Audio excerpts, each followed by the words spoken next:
things as simple as people coming around a table and sharing a meal is where we will start to break down those divisions. I mean, people have to see that the person across the table from them is not a monster. You know, even if they have a different political viewpoint, right? You're not a monster, and we probably agree on way more things than don't. All right, hello everybody, and welcome to Friday Conversations. It's the spring break edition of Friday Conversations. We've got some people out and missing, and some people that are regulars. We got some audio. Oh, we got it taken care of. We always have a little bit of an audio hiccup. I think we're getting pretty good at this. I'm super excited about today's guest and Zane to kind of host this. I don't want to go too much into it, but Dave, welcome to the show, and we're excited to hear from you about Innovia and generosity in general. Yeah. In fact, it was you that used the word generosity. We used to call this Friday Giving Back, and I like that language as well, but we were kind of talking about, it just doesn't quite feel like we like it. And you used the word generosity the first time I met you. Okay. And the way that you used it, I was like, oh, that's it. This is our generosity week. So nice. Glad to have you on. And so we'll do what we normally do. We'll go around and introduce everybody, and then we'll let you and Zane jump into what you guys have been talking about and get this thing going. So I'm going to start with Mark. Just give you a heads up, we're coming your way. And before we get to you, I want to thank Rob Reuter and Niddick Designs in partnership with Dryfly, who's hosting us today, for the delicious pizzas that we got to have, and invite everybody that's watching from home. Come on down. It's really amazing pizza every week, and being in community with people physically in person, we're discovering is very super important. So we're inviting everybody to be there. Rob, thank you for hosting lunch. And Mark, tell us a little bit about yourself. Yeah, thank you. Mark Luna with New American Funding, home loan mortgage loan officer, specializing in all real estate financing from purchases, refinances, and specialty financing needs. Mark Luna, New American. Fabulous. I'm Dave Ribble from Standout Marketing and Standout Mastery. And what I work on is professional development for anybody out there that would like to get a little bit better at communicating, connecting, collaborating, writing, doing anything that we can do to help you. Dave Ribble, Standout Marketing and Standout Mastery. Hey everyone, you can call me Dr. Steve Hicks. I don't have a PhD or anything, it just sounds cooler. I'm a fitness coach. I help people over 30 boost their metabolism and increase their energy. Hey guys, my name is Lauren Baker. I work with Perfectus Business Consulting. Basically, I help business owners make wise choices with their time, with their resource, and with the direction they want to take their business. So Lauren Baker with Perfectus. Well, hello, everyone. Rob Reuter with Niddick Designs. Everyone reaches that point in which they get really frustrated with their technology and they just want to throw it out the window. I help them strategize and simplify their lives and get something that's effective and efficient. Excellent. Hello, everyone. I'm Zane Schwendiman. I am working on my next adventure, and in the meantime, also working on a project called The Initiative. Love it. Okay. And I'm Dave Sonntag, super honored to be here and that you all want to hear what I have to say, but more looking forward to a great conversation. And I'm with the Innovia Foundation, and I know we'll be talking more about that. Yeah. I'm Todd with LOMP.ai. We're an AI platform that places the buyer in front of the seller without the buyer having to navigate a computer. Todd with LOMP.ai.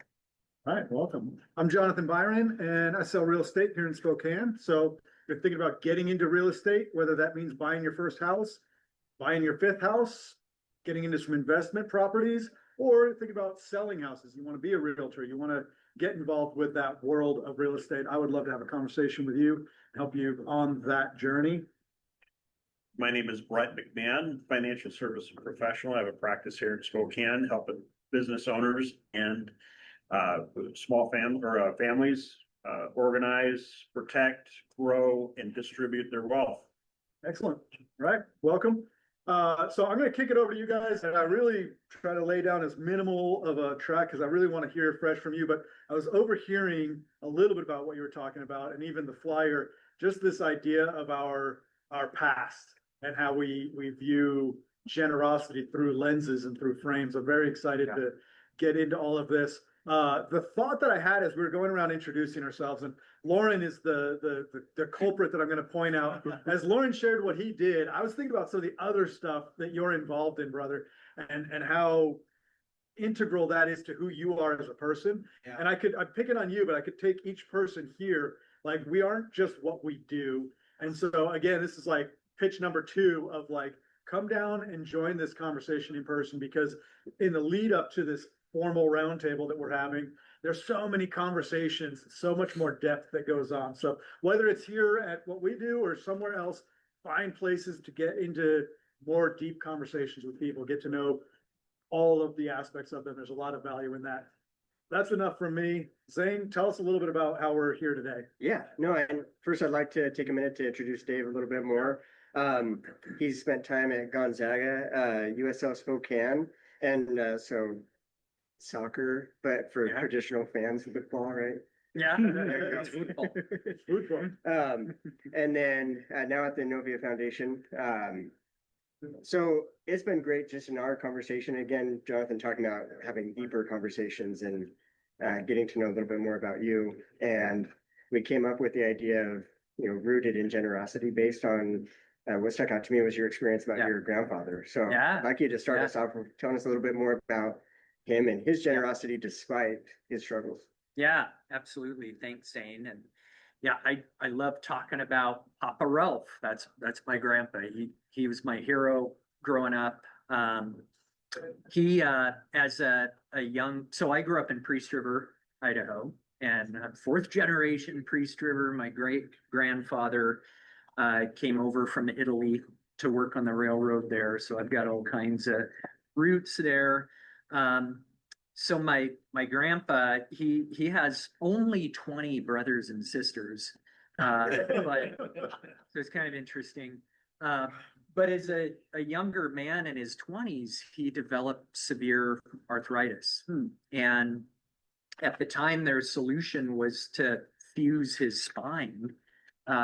So he was like a walking board. His neck was straight, his back, and one of his legs. And my brother and I, as little kids, we'd walk around imitating, here's how grandpa walks. But the thing is he was unstoppable. He took us hunting, fishing. He was a maniac with a ping pong cap, So he really became our hero. And, not until we were older and really understood, some of his limitations, it's like, wow, grandpa, you slid down banks and, climbed under fences and, taught us all these things. And so there was all of that, but also taught us to be very generous and also, very respectful. And those two things really went hand in hand. Some of the things I remember in that regard is, grandpa was always very charitable to his church, very charitable to random people. I would see him hand out money to random people. He had a huge garden. So the house was on the corner of Highway 2 and Highway 57. So always a lot of traffic going up to Priest Lake. And people came to know him, from working out in his garden, this big, beautiful garden. And people would stop by to chat and he would just load them up, with all the fruits and vegetables. We also had an individual in town with a developmental disability who would go around town with his red wagon.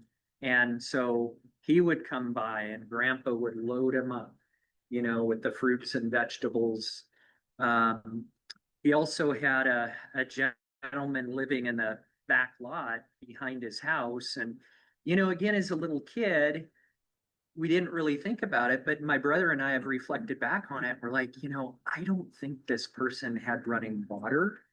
And he really lived kind of in a shack. And we can remember, wandering over there with grandpa. And just what I remember is that grandpa treated him with such incredible dignity. He had a normal conversation, asked him how he was doing, if he needed anything. He would bring him the fruits and vegetables.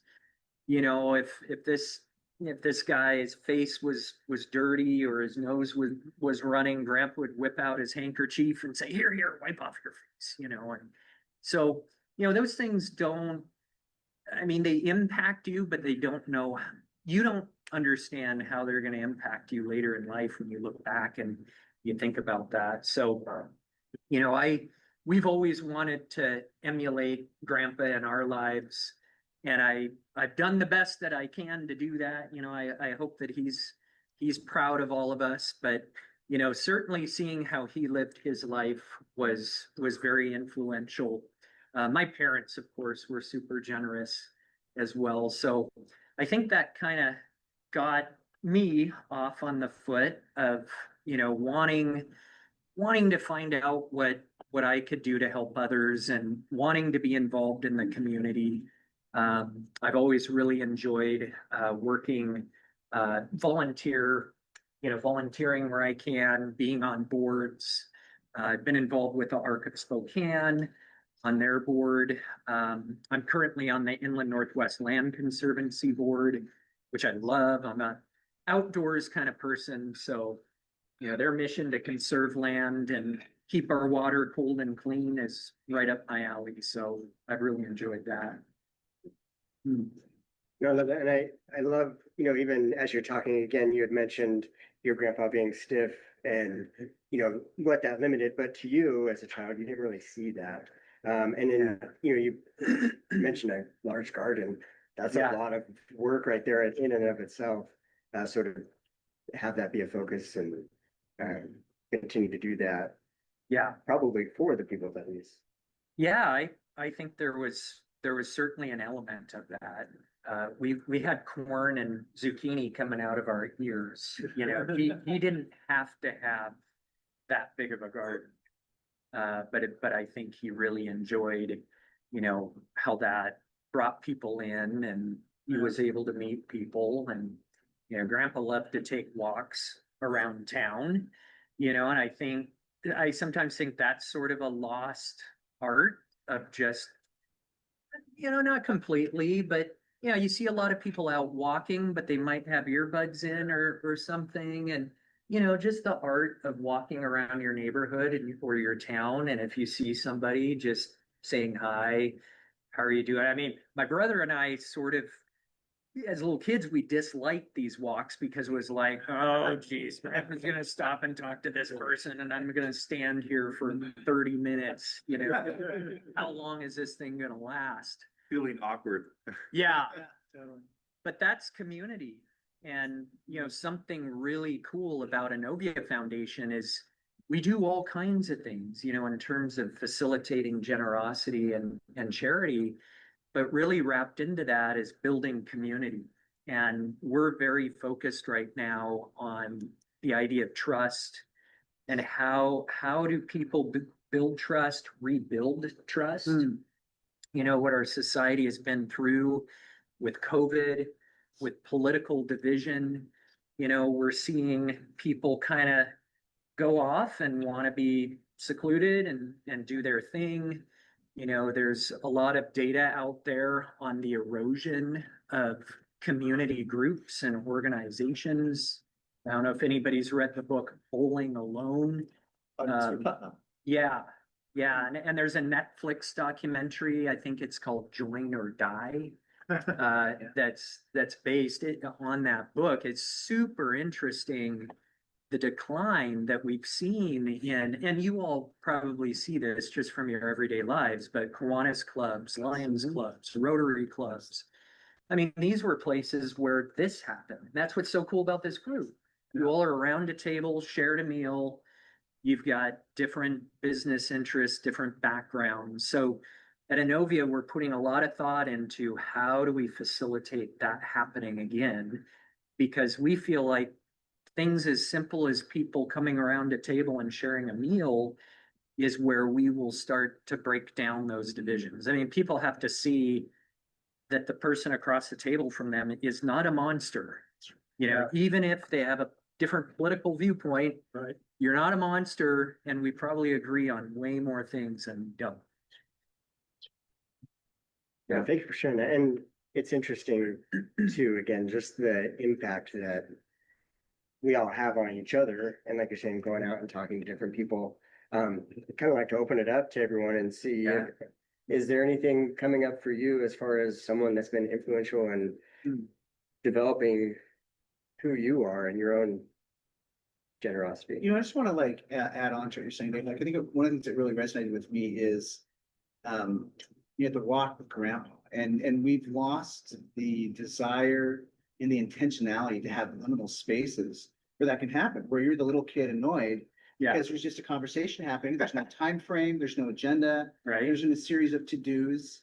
We're just literally interacting.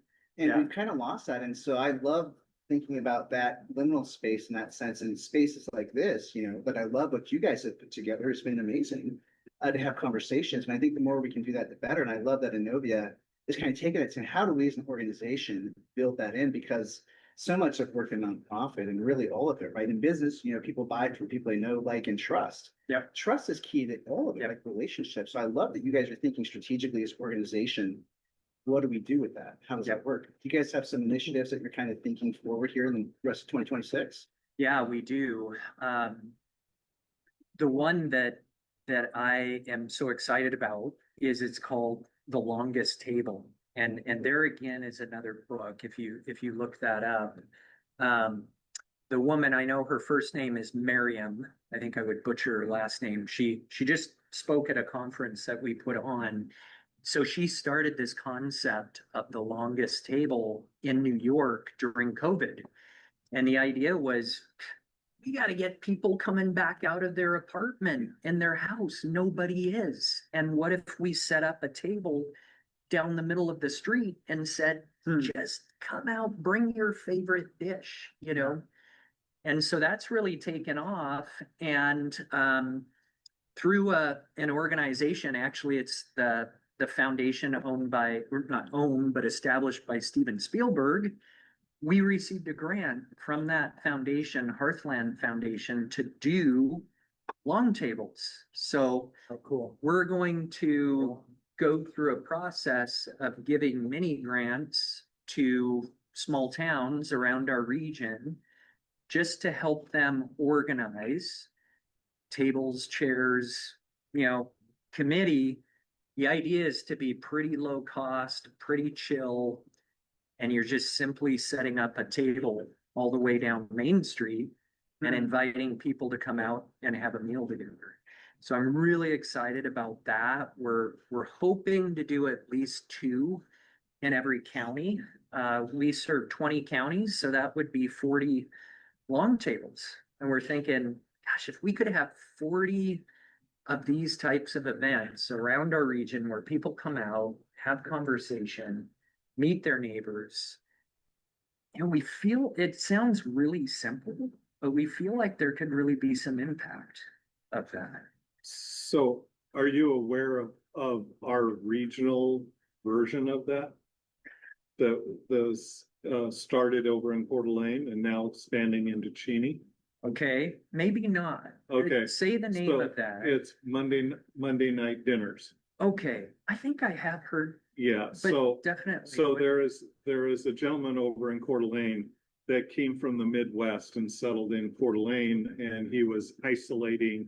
This was actually at the beginning of COVID and things, and he was struggling with connection and feeling thing. And so he did what his mother had started for their family, which was everyone came for Monday night dinner. And they just brought something and they shared and they just sat down. And so he actually launched that in Coeur d'Alene, and now they have somewhere, I don't know, it's you know, 90, 100 people a week, or it's every other week that we'll do. And it just spawned a similar individual over in Cheney. Okay. Just started the Cheney dinners. Okay, see, I think I heard someone mention that there was a dinner in Cheney like that. Right, That- yeah. That's so. Yeah, so I definitely recommend you go onto Facebook and find Okay. Monday night dinners, because you probably find a champion there that would, you know, Yeah, lovely. Yeah. What is interesting about Monday night dinners is it got the attention of this old house. Oh, And they came out and ran a show of fixing up the backyard, because this guy does it in his backyard. And they came through and local vendors provided resources and things, and they did a makeover in the backyard for Monday Wow. night dinners. wow. That is great. All We'll that's definitely- documented on Facebook. And Okay. So how does that work? Look into that. How does that work? Though? Is it always at a private residence or somewhere? Well, this particular one, yeah. So if you're doing something, are you? Just from a logistics standpoint, if nothing else, there's going to be people that are homeless that would like to have some of that food. How do you set that up? I imagine us welcoming everyone to the table. And, having if this is taking place in Oakdale, Washington, there's gonna be a local committee of folks and, and we'll talk about that. We'll have an awareness of what kinds of folks might show up and how are we gonna be ready to welcome them. But yeah, absolutely. And, this would go a whole nother direction, but I think that's a really valid question because, unfortunately, we're seeing more homelessness in our rural communities. And, people have always really thought, well, that's a problem in Spokane. But, it's not anymore. So that's very, very relevant. Yeah. And as far as the backyard piece goes, we think it would be really, really cool if this spun off into more of the backyard dinners or the neighborhood dinners. There was a long table, the mayor of Pullman put on a longest table event in the fall. And that was really, really cool for us to see, to kind of see how it all worked. It went really, really well. And he reports that since then, neighborhoods have now been putting on dinners. So you kind of see that spin off and that, I think that's the greatest thing that can happen if it sort of catalyzes more of that happening. Yeah, there's plenty of parks. Yeah. In and around Spokane that could facilitate, the neighborhood getting together with a long table Yeah. and doing that. Yep. So that'd be a positive. Yeah. Well, I like that idea, especially like tying this back to generosity. Yeah. A lot of times we feel like generosity looks like I put money in whatever pot it is that we're talking about. I gave money to this organization, I gave money to this individual. And this takes that off the table. It's like, I can fix a dish and Yep. bring that, and I can be very Yep. generous with that. I'm really good at, I'm not, but deviled eggs, right? Like, my kid is really good at deviled eggs, Yeah. right? So like, that's easy. Buy some eggs, Yeah. make something out of the ingredients you have at your house, and then everybody gets to experience your creativity. That's right. I love shared meals like that. That's Yeah, fun. that's totally the idea. And then, I know in other longest tables events, businesses have gotten involved, so like a business might come together and say, hey, let's all, let's do Italian and bring it. Or let's fund a restaurant to bring some things. So, I really love the flexibility of it. We're really not gonna have a playbook other than we will give you a grant to assemble, make sure you've got tables and chairs. Some communities have had coloring contests Yeah. and, actually like chili cook-offs and things like that are a part of it. So it's like, yeah, if you think your community's gonna get excited about it, then by all means. That's cool. I like that. I really like the idea of cutting Dave off right before he says something.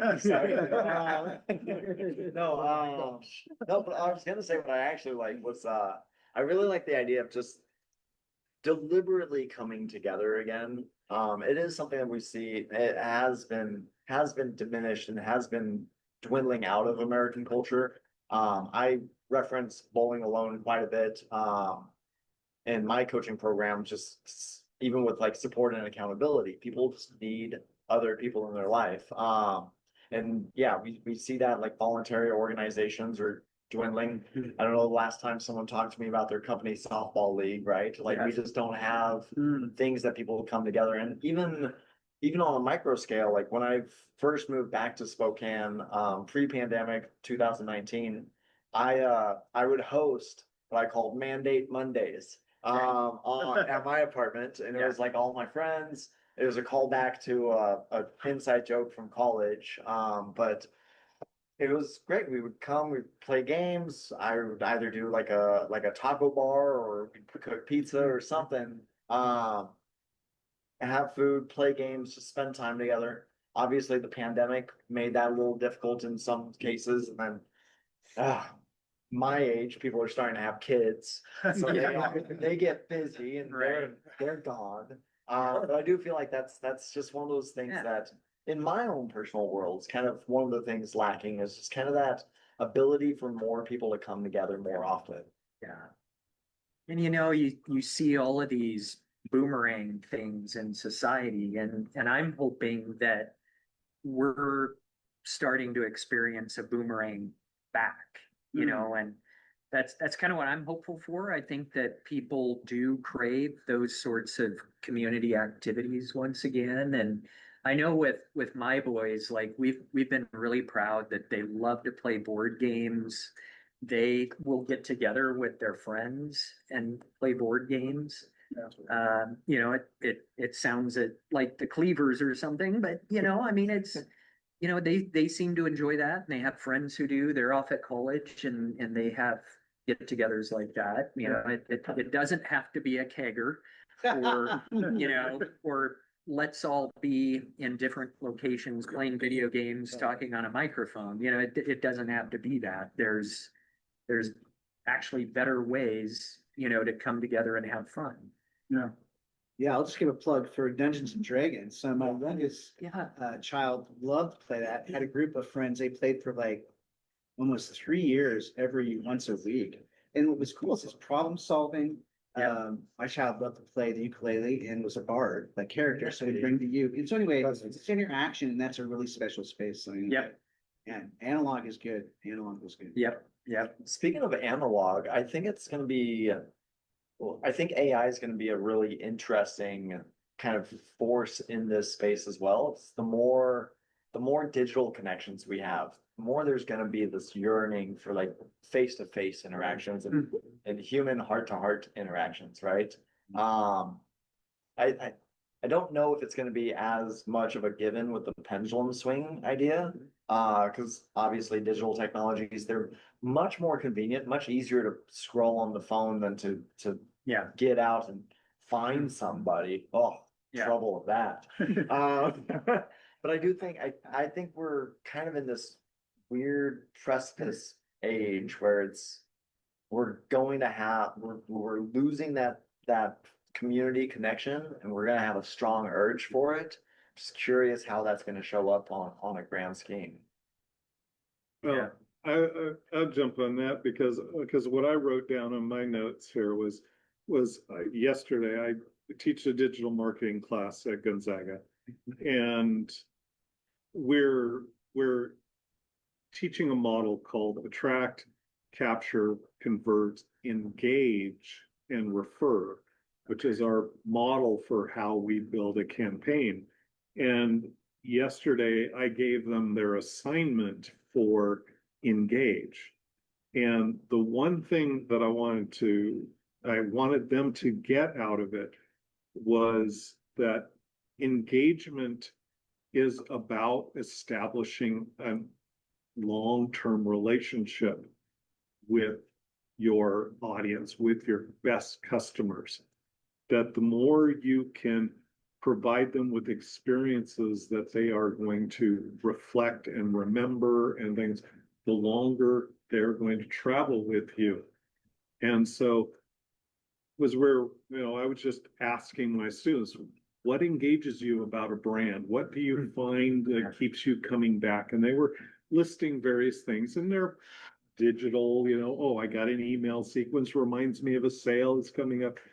But somebody actually did say, well, there are events, there are things that happen that, the brand tells me about it, but it's an actual event. You go to this. And I, was on it with them and I said, right, because you want to extend the relationship. Because it's really all about the relationship you have with your audience, not what you have to offer. Right. That makes a long-term commitment work. So. Well, most of my career is in marketing and communications, and you're speaking my language, so, and I think, I'm glad that you're teaching that, because that can quickly become a lost art and things just become transaction. In a world where I can hop on Amazon, or, I can kind of virtually go anywhere in the world, but what do you miss by that? And then, if we're a group of local businesses, what a tremendous value that we have to offer, that we can build a relationship with you, and we can be right here, and you can know us, and you can know what we do in the community that maybe benefits you and your family. So that's awesome. Yeah, I'm glad that you're on that track. I want to pivot. You mentioned trust, and immediately came to mind a gentleman that I just recently started interacting with, that I want to introduce you and Innovia to, because their company is Trust Builder. Okay. They built it to help other companies build trust, and he spent decades, I want to say, researching trust and how that evolves. So I think that would be a good. Okay. And they're here in town. Scott Linklater, I think is his name. I'm Trust Builder, sir. Yeah. So we can definitely. Okay. With Scott Linklater? Really? Yeah.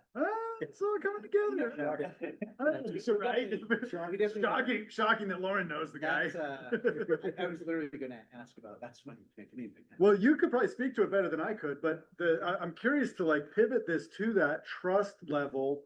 And then in terms of, I think you just said the lost art idea, cursive is a lost art, right? Yeah. And I think for the most part, we're good riddance. I don't care. I don't need to squiggly write. I type. Yeah, that's proud of my cursive. Well, good for you, but I'm not. And at the same time, one of my sons is getting into calligraphy. Nice. Right. And that's it's gone from being this mainstream expectation. Oh, everybody has to learn cursive because that's the right way to write. And now it's actually evolved to an art form. I think that I would hate to see, and I maybe would even push back that that in person is a lost art in the same way that cursive is going the way of the buffalo, which is also a weird acronym to or expression to use. But all of that to say, trust, and then that idea of building trust via in-person relationships.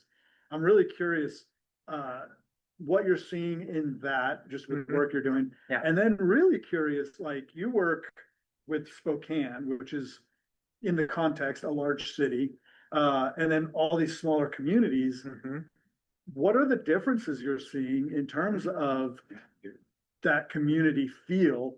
You were just saying that you walked to the convention center today. There's a different feeling walking through downtown Spokane than downtown Colfax. Oh, yeah. And I'll get to your question. But yeah, fun moment I had early. So I've been at Innovia for a year now. And last summer, I was just months into this, and I went to the old mill days in Oaksdale. We do a lot of work in Oaksdale. And so I'm meeting all these people. They had a class reunion and everything. At the end of the day, I'm kind of tired, worn out. It was a hot day. I'm walking down Main Street to get to my truck, and this big truck goes barreling by, and they come out, "Hey, Dave, hope you come back again." And I'm like, wow, I was here 6 hours. Yeah. So unfortunately, nobody did that as I was walking to the convention. Yeah. it is possible in Spokane, but yeah, there's definitely differences. To that idea of trust and what we're seeing, one thing that comes to mind is we had this community leadership summit a couple weeks ago at the convention center, and we had 400 people and they came from Elk City, Sandpoint, Colville, Pullman, Lewiston, so that all around this inland Northwest. And I don't know that I've ever been in an event that big where the speaker is talking about things like trust, and division, and what are you experiencing? How do you articulate it? And there was no assigned seating. We were at round. So like I'm at a table with people from all over the region, some more urban, some more rural. And I was just really encouraged that at our table, it was just great conversation, and we could find where we wanted to go, and everybody had ideas on maybe how we would get there. So I think it's encouraging.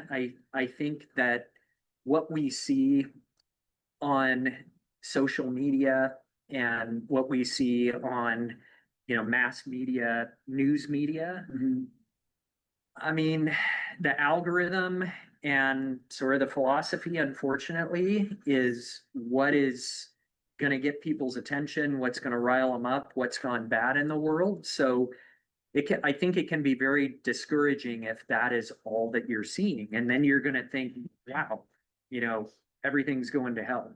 But when you sit at a table I'm sure there were people at my table who were conservative, liberal, different religions, different sizes of communities. We're all, we all agree. So I think that's really encouraging for trust. Yeah. The other thing I think about is we talk about, okay, how can we get involved with kids at a very young age? We had a speaker recently from Johns Hopkins University talking about depression, suicide. Now we have if you look at the data, it's not good. And if you correlate that data with over time, you see an incredible up ramp of these problems around 2012. And 2012 is often, if you research that's really when you're already doing that. That's really when this took off in terms of more people have the mobile phone in their pocket than they When I don't. got my first smartphone. Smartphone. Yeah. So kind of putting all that together is, for people to grow up into healthy, successful human beings who know how to relate to other people, it's these early childhood experiences, positive early childhood experiences. Now, some people, going back to where we started, unfortunately, it's out of their control. You're born into a place that has challenges, a family, a community. So it can be very, very difficult. But the idea is how can, as a community, and talking about generosity, that's the greatest generosity we can give, is how can we come around our young people to make sure that they're having positive social experiences. And if it's not in their own family, how can our healthcare system support that? How can our schools support it? How can our businesses? So we're really trying to think about how can we rally communities to work with kids at a very young age. It's really awesome that we're seeing more and more school districts not allow, devices to be out, during the day while you're at class. Spokane Public Schools did that, I think, a couple of years ago. We have a program called Launch Northwest that's been very involved in K through 12 education with getting kids out volunteering, making sure that they have an assigned mentor, getting them off their screens and doing activities like getting into a club, getting into sports. So, those are some of the ways that, we feel like we can go upstream Yeah. as it speaks to, people's mental health, their ability to therefore engage with others and therefore to build trust. So it's just all so connected. I think it's important too, like I remember just growing up, kind of a lot of the points you were just saying that for kids too, it's like kids would, especially during the summer, would go to summer camp, and there's no screens, they have activities, they're engaging with one another, they're breaking bread, etc. And then a lot of communities too, there's, family camp as well, where, a family, mom and dad come along as well and really experiences spending time together unplugged, and how it seems to be kind of a lost art. And today you're like, okay, kids, you want to go to camp? Like, no, I just want to stay at home in my room and, play Minecraft or whatever, and it's just kind of like, oh, really? I mean, it's like, we should be like more, and through the school districts or whatever, or your organization, just kind of encourage more engagements like that to get back to basics and nature and because we just forget, how cool and fun those things are, which I always thought was a blast, especially when we went to family camp and stuff like that. Yeah. And then also kind of going back to what was said earlier, back in my early career, I used to sell radio advertising up on the South Hill in the 90s and terrestrial radio, and it was great. I mean, you're always just helping business owners get their message out, and there was no division involved. It seems like today on social media, everyone's handing up their phones. You're seeing, okay, well, you're seeing some post that is generating a ton of eyeballs through division. We're polarizing one another, like, oh, well, it doesn't matter what side you're on, social media just creates division, and that creates eyeballs for advertisers. Whereas growing up and, and even my ad selling days, when you're selling air, what brings people together is just the commonality. It's like, oh, well, you listen to this station because you like the music, you like this band, whatever. And then you're like, oh, geez, I need some new tires for my rig. I'm going to go down to Les Schwab and get some tires. And I heard it all as I was listening to this new track from Pearl Jam, whatever, you know what I mean? And so that brought us together brought the end user consumer to the tire store to get some new wheels, as opposed to, oh, I'm here because I saw this on social media because of this banter going back about, that's something division, division, right? And so it's just, I think we just need to get back to that. Yeah, No, there's a couple threads I want to pull. So I think connect, like, what we're talking about, like, I think everybody on the table, seven, maybe even two, I'm pretty. But, we have a much richer cultural shared experience because there's less options. We now live in a totally fragmented media system, which has gone into everything, which has good things and bad things, great choice, selection, curate the heck out of anything. But it's much harder to have commonality. And so let's say, like, that thread, I think, is really key, because that's where it is incumbent on us now to tie those together, to say we need to be really stinking intentional to connect, because we don't have shared cultural experiences much anymore. That's just not part of the world we're in. Especially when you talk to young people, they're all over in terms of what they understand is how we got here, history, narrative, meme conversations, right? So I think all that to say, for folks like ourselves who are at a conversation like this on Friday, when we could be trying to hustle and get business or whatever, it's because we need to help create these spaces to have a conversation. I think that's more and more, I just feel more and more that's a really important calling in my life. Encourage this kind of interaction. I love that. For the viewers, if they want to get involved with what you've just brought up about the community and the table, can they go to your site, and does it have a listing of your upcoming events? Yep. We have an events section on our website. Now, the longest table events, we haven't quite rolled that out yet. We're very close. So not secret, no.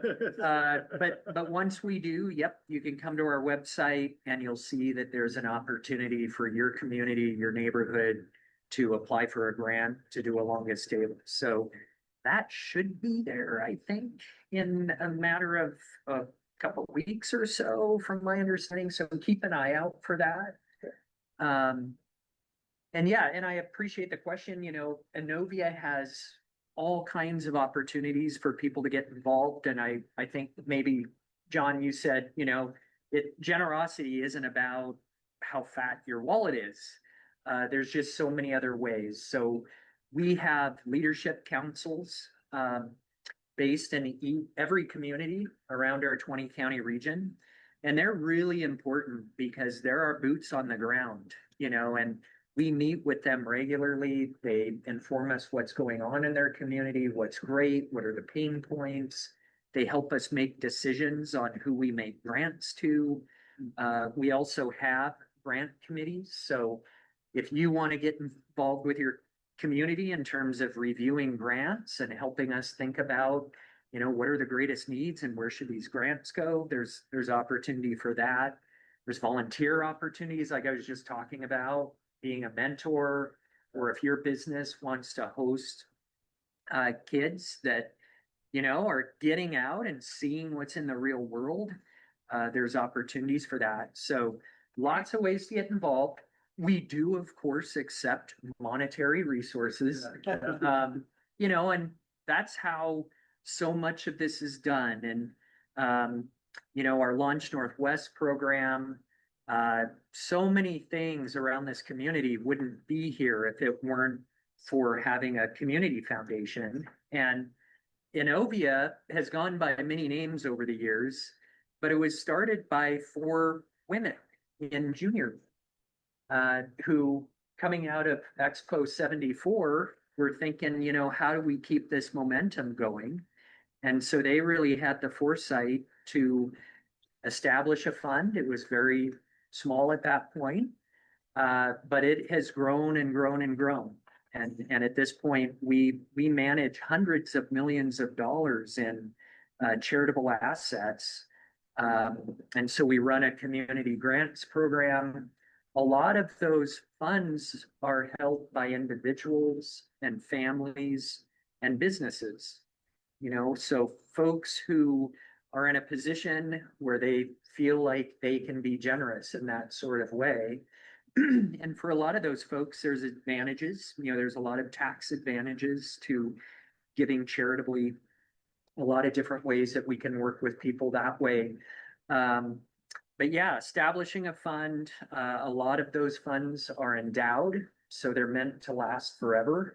And people can feel like they're creating a legacy, and they can support the things in their community forever. And Zane, you and I talked about like the next generation, and we've ended up talking about that a lot today.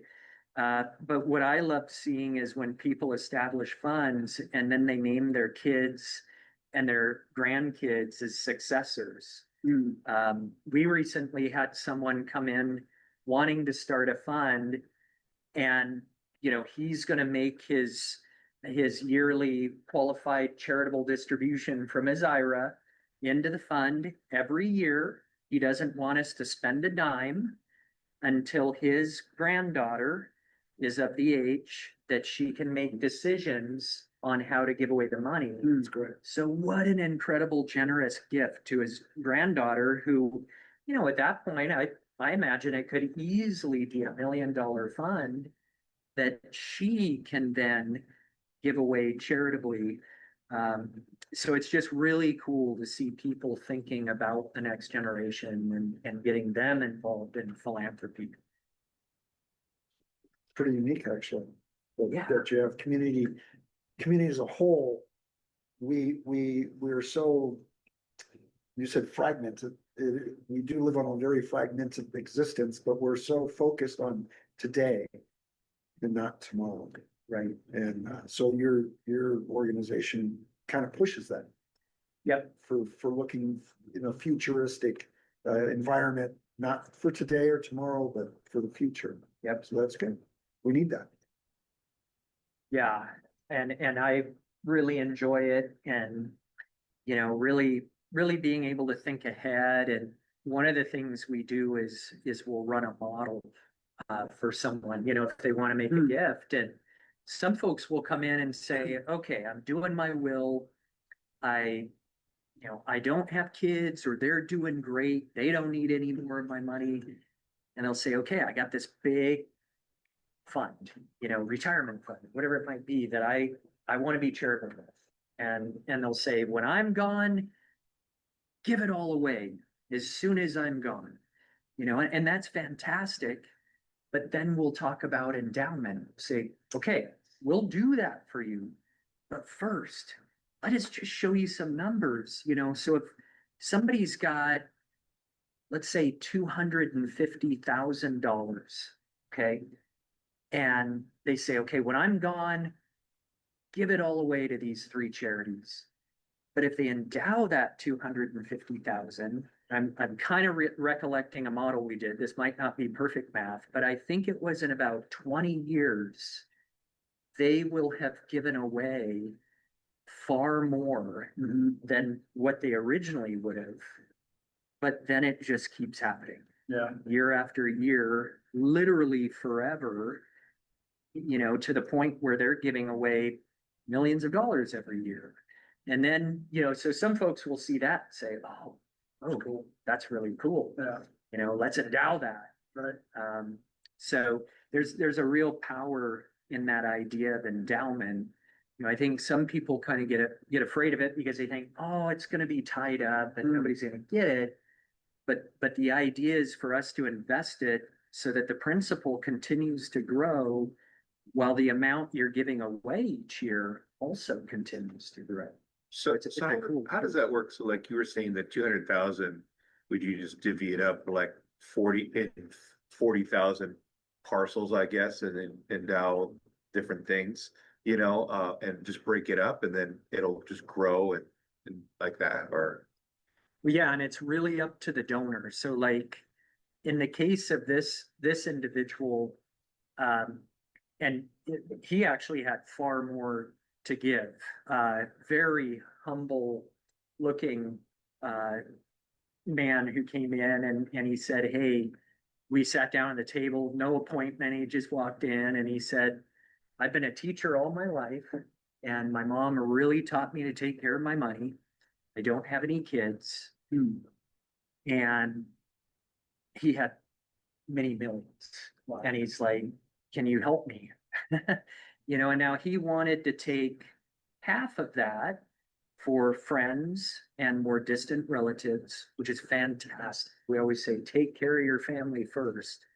But then he wanted to take the other half and so let's say $3 million was the other half. And he wanted to give $1 million to three charities. So $1 million each, which would be profound, right? I mean, that's transformational in itself.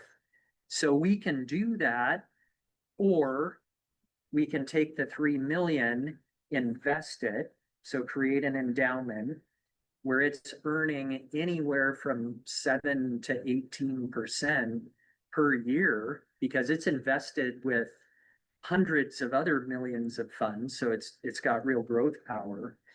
So now that 3 million is going to grow a minimum of 7% per year. We're going to give away 4% per year. So you can kind of see how no matter what, that fund is going to continue to grow and the amount given away will also continue to grow over time. I don't know. I hope that helps. Yeah. You know, how that would work. Right. So, so then it's like a gift that keeps on giving, basically. Yep. Yeah. Yeah. I refer to it as a living portfolio. Yeah. Yeah. Being in the business that I'm in, I'm understanding exactly what you're talking about. Essentially, it's some sort of charitable trust. Yep. Okay. And different chassis that you can use under that charitable trust. And enjoying all of the different tax benefits of it being in the charitable trust. Yeah, it's growing, tax deferred, tax-free distribution. I'd be interested in talking to you about that. Yeah, absolutely. And we work with a lot of financial and wealth advisors. We work with estate planners, CPAs. So, and I've really enjoyed getting to know those folks. And I'll be honest, I came out of marketing, public relations. And so coming into Innovia, I was feeling really good about relationship building and philanthropy. But then there was the whole financial piece. I was like, oh my gosh, am I going to be able to speak the language sitting across the table from a financial advisor? So it was a little intimidating at first, but I've picked up enough. I think I've picked up enough to be dangerous, but I still have a lot to learn. No, it's a very dynamic world. Yeah. That's a world of concept. Yeah. It can be a little difficult to portray in real easy language. Yeah. But yeah, I had 2 phone calls with 2 trusted attorneys before this meeting today. So Yeah. Asset distribution, charitable giving, legacy planning, it's all part of the discussion. Well, and I know we're getting close to time, but to put a point on that, we did a study, and as our community knows, it's an aging population. So there's going to be a massive transfer of wealth, from those baby boomers who have accumulated the wealth and transferring it over. And this study showed that in our 20-county region, there's going to be a $42 billion transfer of wealth. And that is happening now. We're in process. And if 5% of our 20-county region so if just 5% of that 42 billion went to charity, that's $2 billion for charity in our region. So there's a significant opportunity, for people to think about their legacy. We're obviously in a very changing political and social environment. Some things that were once funded, social services and things like that may not. And I think it means a shift in us thinking about what can we do as people and as businesses to try and fill some of those gaps, and I think that's going to be a lot of that is charitable giving.